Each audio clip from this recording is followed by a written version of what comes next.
आप सभी को टारगेट कम्पिटिटिव एग्जाम में स्वागत है। और आज की हमारी इस डीप डाइव में हम भारतीय राज व्यवस्था यानी इंडियन पॉलिटी के एक ऐसे विषय पर बात करने वाले हैं जो एग्जाम्स के लिए बेहद स्कोरिंग तो मैं ही, साथ ही देश के कानूनी ढांचे को समझने के लिए भी बहुत जरूरी है। बिल्कुल। और आज का हमारा ये विषय है नागरिकता, जिसे हम सिटीजनशिप भी कहते हैं। हाँ, और ये सेशन खास तौर पर उन सभी एस्पिरेंट्स के लिए एक तरह की मास्टर रिवीजन गाइड है जो SSC, CGL, CHSL, CPO, MTS, BPSC या किसी भी अन्य स्टेट लेवल एग्जाम की तैयारी कर रहे हैं। हमारा मकसद है कि सारे महत्वपूर्ण तथ्यों और तारीखों को इतनी गहराई से डीकोड किया जाए कि परीक्षा में इस टॉपिक से आपका कोई भी सवाल गलत न हो। इस लक्ष्य को हासिल करने के लिए आज के हमारे इस मिशन का जो स्वरूप है वो बहुत ही एनालिटिकल रहने वाला है। अगर हम नागरिकता के पूरे चैप्टर को देखें तो इसे हम मुख्य रूप से 4 स्तंभों में बांट सकते हैं। 4 स्तंभ? ठीक है। पहला है नागरिकता प्राप्त करने के 5 तरीके। दूसरा है इसे खोने या समाप्त होने के 3 तरीके। तीसरा स्तंभ प्रवासी भारतीयों पर है, जहां हम एनआरआई, पीआईओ और ओसीआई के बीच के जो तकनीकी अंतर हैं उनको समझेंगे। और चौथा स्तंभ सबसे अहम है, जिसमें CAA 2019, एनपीआर और एनआरसी जैसे महत्वपूर्ण अधिनियमों का कानूनी विश्लेषण होगा। अब चौथे स्तंभ में कुछ ऐसे विषय हैं जिन पर काफी राजनीतिक बहस होती रहती है, लेकिन एक विश्लेषक के तौर पर हमारा फोकस पूरी तरह से निष्पक्ष होकर सिर्फ इसके लीगल ड्राफ्ट और एग्जाम पर्सपेक्टिव पर ही रहेगा। बिल्कुल सही कहा आपने। हमें सिर्फ तथ्यों पर ध्यान देना है। तो चलिए बिना किसी देरी के इस पूरे ढांचे को खोलकर देखते हैं। सबसे पहले बात करते हैं पहले स्तंभ की। आखिर भारत के संविधान और जो नागरिकता अधिनियम 1955 है, उसके तहत कोई व्यक्ति किन 5 कानूनी तरीकों से भारत की नागरिकता ले सकता है? इसमें सबसे पहला और आम तरीका है जन्म से, यानी बाय बर्थ। जन्म का नियम तो सुनने में काफी सीधा लगता है ना? लगता तो है, लेकिन एग्जाम के लिहाज से इसके जो संशोधन है ना, वही सबसे ज्यादा मायने रखते हैं। जब 1950 में नियम बना था तो स्थिति बहुत सरल थी। 26 जनवरी 1950 के बाद भारत की सीमा में जन्म लेने वाला हर बच्चा भारतीय नागरिक माना गया, चाहे उसके माता पिता किसी भी देश के हों। हाँ, शुरुआत में ऐसा ही था। लेकिन जैसे जैसे समय बीता, खासकर 80 के दशक में जब पड़ोसी देशों से अवैध प्रवास की समस्या बढ़ने लगी, तो 1 जुलाई 1987 को पहला बड़ा बदलाव किया गया। अच्छा, तो मतलब सिर्फ भारत की जमीन पर पैदा होना ही काफी नहीं रह गया था। नियम ये कर दिया गया कि बच्चे के जन्म के समय माता या पिता में से कम किसी एक का भारतीय नागरिक होना अनिवार्य है। बिल्कुल, लेकिन 1987 का ये बदलाव भी लूप होल्स को पूरी तरह बंद नहीं कर पाया। मान लीजिए कोई विदेशी अवैध तरीके से भारत में रह रहा है और वो किसी भारतीय नागरिक से विवाह कर लेता है, तो उनका बच्चा स्वतः ही भारतीय बन जाता था। ओहो, ये तो एक बड़ा लूप होल था। हम तो इसे बंद करने के लिए 3 दिसंबर 2004 को नियम और भी कड़े कर दिए गए। आज की कानूनी स्थिति ये है कि या तो माता पिता दोनों भारतीय हों, या यदि कोई एक भारतीय है तो दूसरे व्यक्ति का अवैध प्रवासी यानी इलीगल इमिग्रेंट ना होना अनिवार्य है। ये 3 दिसंबर 2004 वाली शर्त कैंडिडेट्स को बहुत कंफ्यूज करती है, तो इसे नोट कर लेना चाहिए। और जन्म के इस नियम का एक बहुत ही दिलचस्प अपवाद भी तो है। हाँ, एक्सेप्शन जिसे कहते हैं। हाँ, राजनयिकों वाला अपवाद। बिल्कुल, अगर किसी विदेशी राजनयिक या फॉरेन डिप्लोमेट के बच्चे का जन्म भारत में होता है, मान लीजिए दिल्ली के किसी दूतावास में, तो वो बच्चा जन्म के आधार पर भारत का नागरिक नहीं कहलाएगा। सही कहा आपने। ये इंटरनेशनल डिप्लोमेटिक रूल्स के तहत काम करता है और ये एग्जाम्स का फेवरेट सवाल भी है। खैर, अब दूसरे तरीके की ओर रुख करते हैं, जो है वंशक्रम या रक्त संबंध से। इंग्लिश में इसे बाय डिसेंट कहते हैं। तो ये उन बच्चों के लिए है जिनका जन्म भारत की सीमा के बाहर हुआ है। जी हाँ, ऐतिहासिक रूप से देखें तो पहले केवल पिता के भारतीय होने की शर्त हुआ करती थी, लेकिन 10 दिसंबर 1992 को एक बहुत ही प्रगतिशील संशोधन हुआ। समानता के अधिकार के तहत, है ना? एकदम सही। इसके तहत ये तय हुआ कि माता या पिता दोनों में से किसी एक के भारतीय होने पर भी विदेश में जन्मे बच्चे को भारत की नागरिकता मिल सकती है।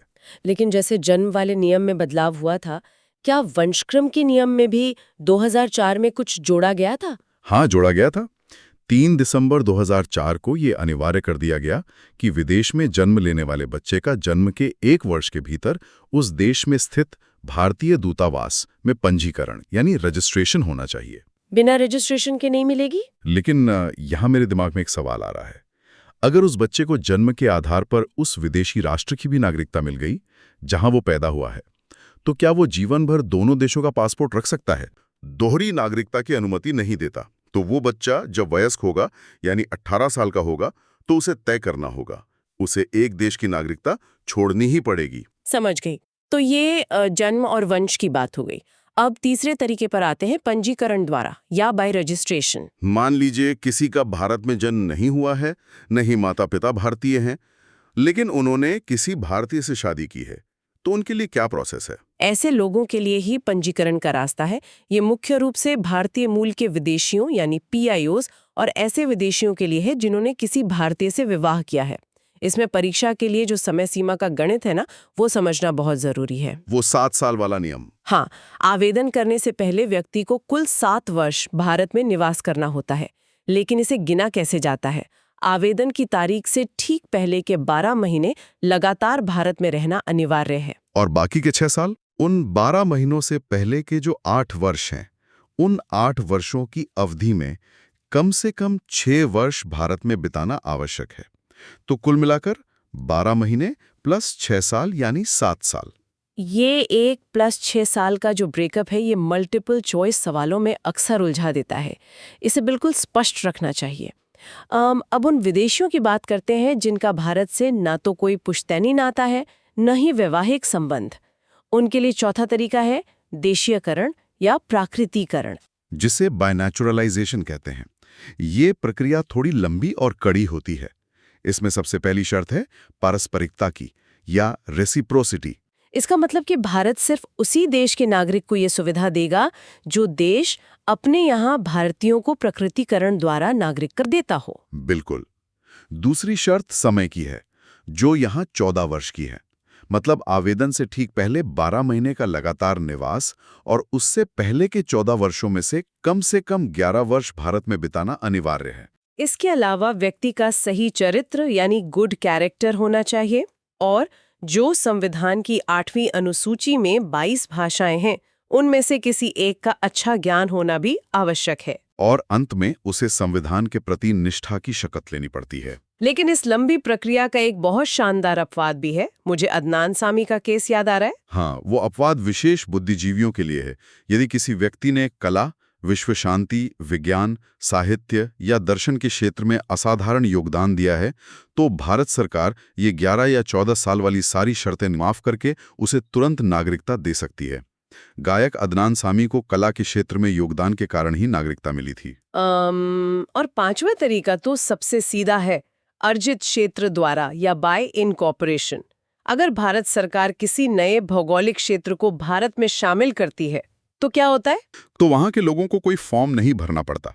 सरकार एक आधिकारिक आदेश जारी करती है और उस क्षेत्र के सभी निवासी स्वतः ही भारत के नागरिक बन जाते हैं। जैसे इतिहास में सिक्किम, गोवा और पुडुचेरी के मामले में हुआ था। बिल्कुल सही। तो इन 5 तरीकों से ये तो स्पष्ट हो गया कि नागरिकता पाना एक लंबी प्रक्रिया है। लेकिन यहाँ मामला और भी दिलचस्प हो जाता है। अगर नागरिकता मिल सकती है तो छिन भी सकती है। हाँ, नागरिकता अधिनियम में इसे समाप्त होने के 3 तरीके बताए गए हैं। तो चलिए इन तीनों के बीच का अंतर समझते हैं। पहला है स्वेच्छा से त्याग, बाय रिनंसिएशन। ये कोई भी पूर्ण आयु का वयस्क नागरिक कर सकता है, लेकिन इसके साथ एक बड़ा प्रभाव जुड़ा है। जब कोई माता या पिता अपनी नागरिकता त्यागते हैं तो उनके नाबालिग बच्चे की भारतीय नागरिकता भी स्वतः खत्म हो जाती है। ओहो, लेकिन क्या बच्चा बड़ा होकर इसे वापस ले सकता है? हाँ, 18 वर्ष का होने के बाद वो वापस भारतीय नागरिकता ग्रहण कर सकता है। अच्छा, एक सवाल और। अगर देश किसी युद्ध में शामिल हो और कोई नागरिक अपनी जिम्मेदारियों से बचने के लिए नागरिकता त्यागना चाहे, तो क्या सरकार उसे रोक सकती है? ये बहुत ही सटीक सवाल है और एग्जाम में पूछा भी जाता है। युद्ध के समय भारत सरकार नागरिकता त्यागने के किसी भी आवेदन को रोक सकती है। देश की सुरक्षा सर्वोपरि है। समझ गई। दूसरा तरीका है समाप्ति या निरसन, बाय टर्मिनेशन। ये एक ऑटोमेटिक प्रक्रिया है।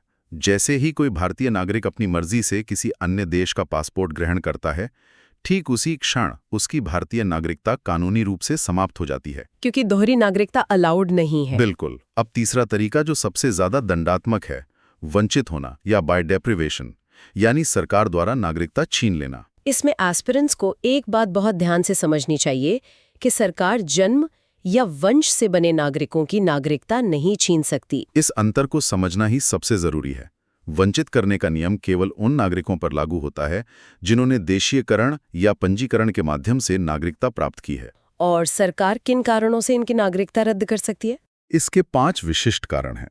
पहला, यदि नागरिकता फर्जी दस्तावेज दिखाकर हासिल की गई हो। दूसरा, युद्ध के समय शत्रु राष्ट्र के साथ कोई गैर कानूनी व्यापार किया हो। और तीसरा कारण बहुत दिलचस्प है। यदि नागरिकता मिलने के 5 वर्ष के भीतर उस व्यक्ति को दुनिया के किसी भी देश में 2 वर्ष या उससे अधिक की जेल हो जाती है, तो भारत सरकार नागरिकता छीन सकती है। मतलब 5 साल के अंदर 2 साल की सजा।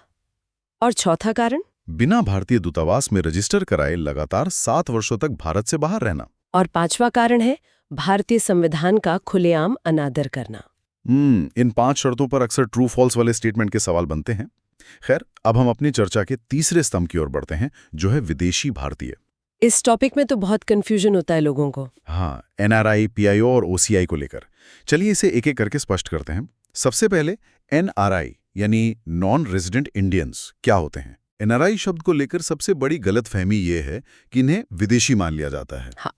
असल में ये पूरी तरह से भारतीय नागरिक होते हैं। इनके पास भारत का ही पासपोर्ट होता है ना? हाँ, और इन्हें वोट देने का अधिकार भी होता है। अंतर बस इतना है कि ये काम या पढ़ाई के लिए विदेशी वीजा पर भारत से बाहर रहते हैं। कानूनी रूप से जो व्यक्ति एक वित्तीय वर्ष में 182 दिन या उससे अधिक समय विदेश में बिताता है, उसे एनआरआई का दर्जा मिल जाता है। और इसका आधार पासपोर्ट एक्ट 1920 है। जी।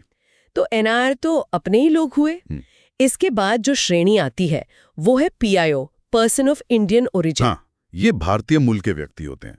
मतलब ये वर्तमान में किसी अन्य देश के नागरिक हैं, इनके पास विदेशी पासपोर्ट है, लेकिन अतीत में या तो वे खुद या उनके माता पिता या दादा दादी कभी भारत के नागरिक हुआ करते थे। तो इन्हें जोड़ने के लिए सरकार ने पीआईओ कार्ड शुरू किया था। हाँ, 2002 में पीआईओ कार्ड जारी करना शुरू किया था। और इसके बाद ओसीआई या ओवरसीज सिटीजन ऑफ इंडिया का कॉन्सेप्ट आया।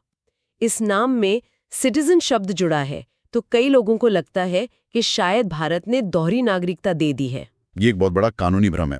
ओसीआई कोई नागरिकता नहीं है, ये सिर्फ भारत सरकार द्वारा दिया गया एक दर्जा या स्टेटस है। इसकी शुरुआत एलएम सिंघवी समिति की सिफारिश पर हुई थी। ये समिति एग्जाम के लिए बहुत इंपॉर्टेंट है। बिल्कुल। इसका गठन 2000 में किया गया था। 2002 में इसने अपनी रिपोर्ट सौंपी और 2003 से ओसीआई कार्ड की व्यवस्था आरंभ हुई। और फिर 2015 में एक बड़ा बदलाव हुआ। पीआईओ और ओसीआई के बीच के कंफ्यूजन को खत्म करने के लिए सीएए के तहत इन दोनों का विलय या मर्जर कर दिया गया। हाँ, अब केवल एक ही श्रेणी है, ओसीआई कार्ड होल्डर। इन्हें सुविधाएं क्या-क्या मिलती है? सबसे बड़ी सुविधा है आजीवन वीजा, मतलब लाइफ लॉन्ग वीजा। उन्हें बार-बार फॉरेन रीजनल रजिस्ट्रेशन ऑफिस यानी FRRO में रिपोर्ट करने से आजादी मिल जाती है। हाँ, पर आम विदेशियों को तो पुलिस के पास हाजिरी लगानी पड़ती है ना? हाँ। पर ओसीआई को नहीं। इसके अलावा 5 वर्ष तक ओसीआई कार्ड रखने के बाद यदि वे 12 महीने भारत में निवास कर लें तो भारतीय नागरिकता के लिए आवेदन भी कर सकते हैं। सुविधाएं तो काफी हैं, लेकिन कुछ सख्त पाबंदियां भी तो हैं। बिल्कुल। एक ओसीआई भारत में कृषि या बागान की जमीन नहीं खरीद सकता। वे चुनाव में वोट नहीं डाल सकते और अगर उन्हें भारत में कोई रिसर्च करनी है तो उसके लिए भी विशेष अनुमति लेनी पड़ती है। और यहाँ एक सबसे इंपॉर्टेंट एग्जाम नोट ये है कि पाकिस्तान और बांग्लादेश के नागरिक कभी भी ओसीआई कार्ड के लिए अप्लाई नहीं कर सकते। 2005 के बाद से इन 2 देशों को छोड़कर बाकी सबके लिए ये मान्य है। सही पॉइंट पकड़ा आपने। तो विदेशी भारतीयों का ये ढांचा भी क्लियर हो गया। अब हम अपने चौथे और सबसे अहम स्तंभ पर आते हैं, महत्वपूर्ण अधिनियम, जिसमें सीएए 2019, एनपीआर और एनआरसी शामिल हैं। और जैसा हमने तय किया था, हम इसका विशुद्ध रूप से कानूनी और परीक्षा केंद्रित विश्लेषण ही करेंगे। बिल्कुल। शुरुआत सीएए 2019 से करते हैं, यानी नागरिकता संशोधन अधिनियम। इसकी क्रोनोलॉजी बताइए। ये बिल संसद से 11 दिसंबर 2019 को पारित हुआ था और 10 जनवरी 2020 से लागू हुआ। इसका मूल उद्देश्य नागरिकता अधिनियम 1955 में अवैध प्रवासी की परिभाषा को बदलना था। और ये बदलाव कुछ विशेष श्रेणियों के लिए था। इसमें 3 देशों अफगानिस्तान, पाकिस्तान और बांग्लादेश का उल्लेख है। हाँ, और इन देशों से आने वाले 6 अल्पसंख्यक धर्मों, हिंदू, सिख, ईसाई, बौद्ध, पारसी और जैन समुदाय के लोगों को इसमें शामिल किया गया। इसमें मुस्लिम समुदाय शामिल नहीं था। इसके साथ ही एक कट ऑफ डेट भी तो निर्धारित की गई थी। 31 दिसंबर 2014। इस तारीख तक जो भी व्यक्ति इन 3 देशों और 6 धर्मों से भारत आ चुके थे, चाहे उनके पास वैध पासपोर्ट या वीजा न हो, उन्हें अब कानूनी रूप से अवैध प्रवासी नहीं माना जाएगा। और इनके लिए नागरिकता पाने की जो सामान्य देशीयकरण की 11 साल की शर्त थी, उसे घटाकर सिर्फ 5 साल कर दिया गया। जी, लेकिन इसके अपवाद भी हैं। ये कानून संविधान की 6ठी अनुसूची वाले आदिवासी क्षेत्रों जैसे असम, मेघालय, त्रिपुरा और मिजोरम के कुछ विशेष क्षेत्रों पर लागू नहीं होता, ताकि वहां की मूल डेमोग्राफी सुरक्षित रहे। बिल्कुल। और इसी कानून में एक नया क्लॉज जोड़ा गया कि यदि कोई ओसीआई कार्ड होल्डर स्थानीय कानून तोड़ता है तो सरकार उसका ओसीआई दर्जा निरस्त कर सकती है। इस कानून पर जो सबसे बड़ी संवैधानिक बहस हुई थी वो अनुच्छेद 14 और 15 को लेकर थी। सवाल ये था कि अगर पड़ोसी देशों से शरणार्थियों को लेना ही था तो श्रीलंका के तमिलों या म्यांमार के रोहिंग्याओं को क्यों छोड़ा गया? क्या ये धर्म के आधार पर भेदभाव नहीं है? यहाँ संवैधानिक कानून का एक बहुत ही बारीक पेच है जो मेंस परीक्षा के लिए जरूरी है। मानव अधिकार और नागरिक अधिकार में अंतर होता है। अनुच्छेद 14 सभी व्यक्तियों को समानता का अधिकार देता है, लेकिन ये सरकार को तार्किक वर्गीकरण यानी रीजनेबल क्लासिफिकेशन करने से नहीं रोकता। और अनुच्छेद 15 दावा नहीं कर सकता कि उसे भी धर्म के आधार पर नागरिकता मिलनी चाहिए। नागरिकता देना एक संप्रभु राष्ट्र का अपना विशेषाधिकार है। ये व्याख्या काफी कुछ क्लियर कर देती है। हम्म। खैर, अब एनपीआर यानी राष्ट्रीय जनसंख्या रजिस्टर को समझते हैं। ये एनआरसी से कैसे अलग है? सबसे बड़ा अंतर यह है कि एनपीआर सभी निवासियों का रजिस्टर है, जबकि एनआरसी केवल नागरिकों का। एनपीआर में नागरिक और विदेशी दोनों का डेटा होता है।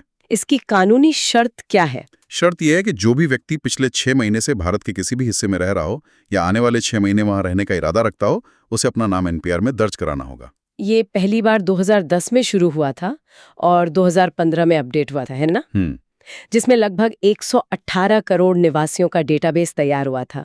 बिल्कुल सही। और जब हम एनआरसी की बात करते हैं तो इसका इतिहास सीधे असम से जुड़ा है।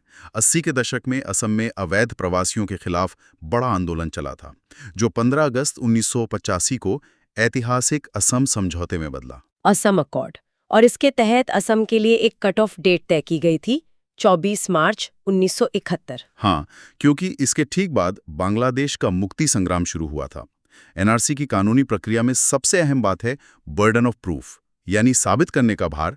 मतलब ये साबित किसे करना है कि वो नागरिक है? आम मुकदमों में राज्य साबित करता है, लेकिन विदेशी अधिनियम और एनआरसी के तहत ये साबित करने की पूरी जिम्मेदारी खुद उस व्यक्ति की होती है कि वो एक वैध भारतीय नागरिक है। अगर हम एनपीआर, अवैध प्रवासियों की पहचान, और एनआरसी को एक साइकिल के रूप में देखें तो ये कैसे काम करता है? ये एक चक्र है। पहले एनपीआर से निवासियों का डेटा लिया जाता है, फिर उस डेटाबेस का विश्लेषण करके संदिग्ध प्रवासियों की पहचान की जाती है, और छटनी के बाद जो सूची बचती है जिसमें केवल वैध नागरिकों के नाम होते हैं, वही एनआरसी कहलाता है। तो आज की इस लंबी और विस्तृत चर्चा का एक क्विक रिकैप ले लेते हैं।